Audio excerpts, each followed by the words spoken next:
Want to see me run to that mountain and back?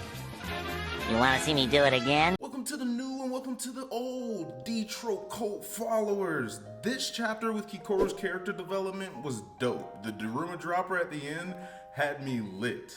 But I'm sure a lot of y'all were thinking the same thing that I was. It felt like this chapter only took 30 seconds to read. So for that reason, this video might be a little bit shorter than some of our normal chapter reviews, but I'm planning on dropping some more kaiju content for y'all within this next week. If there's any subjects that you want me to talk about, just let me know down below in the comments. Gladly talk about anything that you do want to hear about. I did drop a video a couple of days ago just kind of talking about some thoughts with what the Defense Force might be hiding. Check it out after this if you haven't already seen it, and without further ado, let's get into it.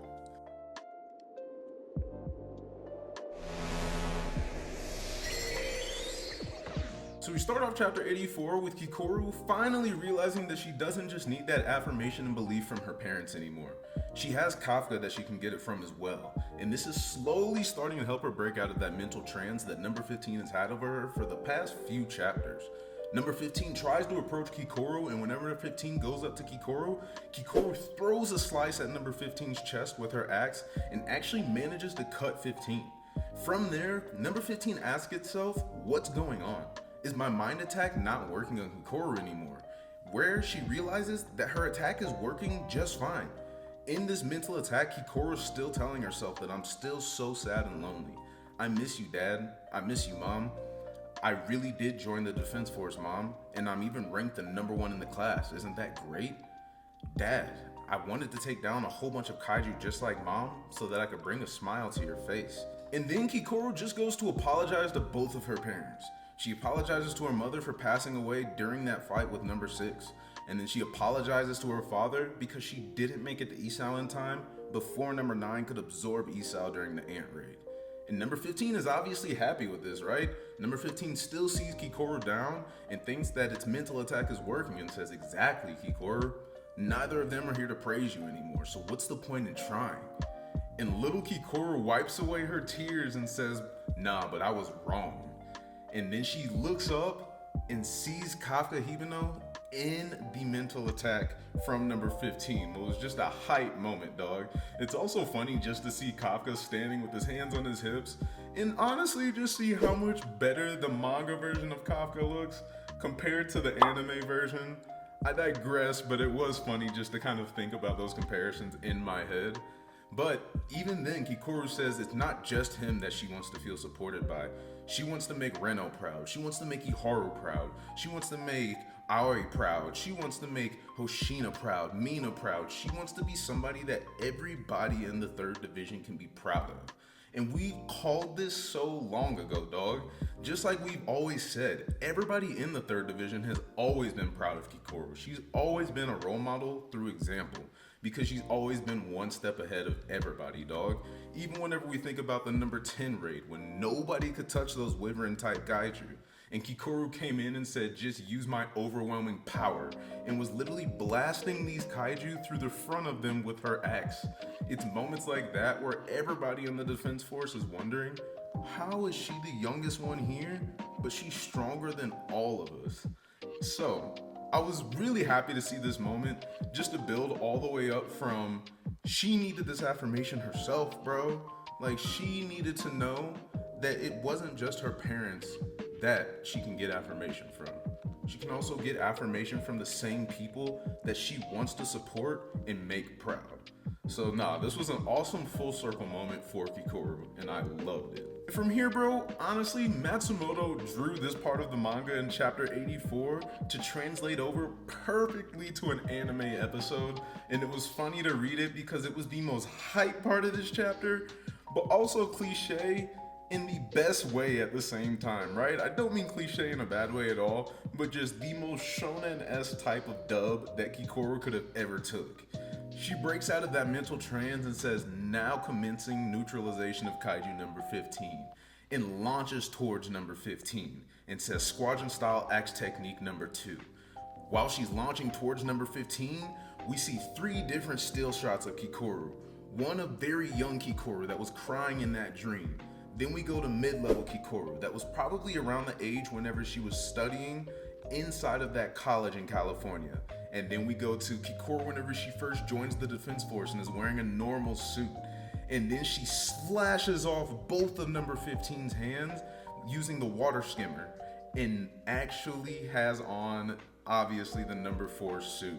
So it was dope to just see that full time scale and evolution of Kikoru from a young girl all the way up till now where she is able to use a numbered suit. Once number 15's hands are cut off, 15 just starts yelling "screw you" over and over and over again, and then tells Kikoru that she will kill her, and says that if she does do that, that's how she'll get affirmation from her father, which is obviously Kaiju number 9.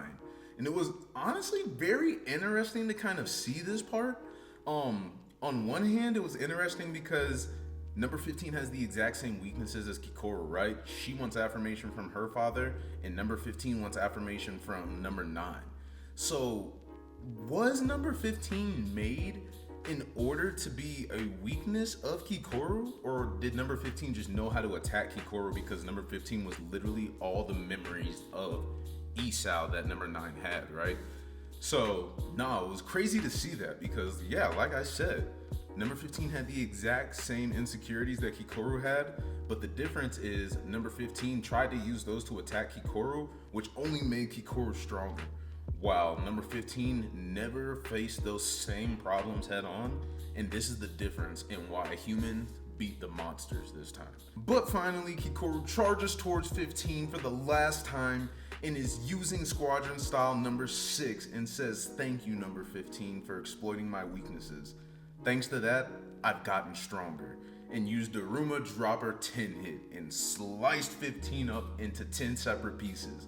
And honestly, y'all, whenever she said, "Thanks to you exploiting my weaknesses, I've gotten stronger," I don't know if any of y'all watch JoJo at all, dog, but whenever Giorno was fighting Babyface, bro, and was like, "Thank you, Babyface, because of you I've evolved," this gave me the same exact vibes as that scene, and it was just as hype. Kikoru's development has been honestly some of the best character development in this whole series so far, which is very deserved that she's one of the main characters in this series. I'm sure that everybody is very anxious, just like I am, to see what is going on with everybody else, dog. What's going on with Narumi? What's going on with Hoshina? What's going on with Mina? What's going on with number 9? Kafka just shipped out his fortitude all across the city so far that even number 15 and all these other DAIKAIJU could feel it. So you know that number 9 could feel Kafka's presence, and that is what number 9 was waiting on. So this coming chapter, even though this was hype and this battle is over, we gotta ask ourselves some questions, dog. Is number 9 pulling up on Kafka immediately, or was number 9 waiting to see where Kafka was at so that it can go and attack wherever it really wants to be? Can Kikoru keep on fighting after this? Matsumoto showed us just how bad Kikoru was getting slapped up in the beginning of this fight. She was literally getting trounced. She had multiple broken bones. She had vital organs hurt, so she should not be able to keep fighting after this. And on top of that, I'm imagining that her suit has to be very close to overheating at this point. So things are hype, right? We just beat a DAIKAIJU.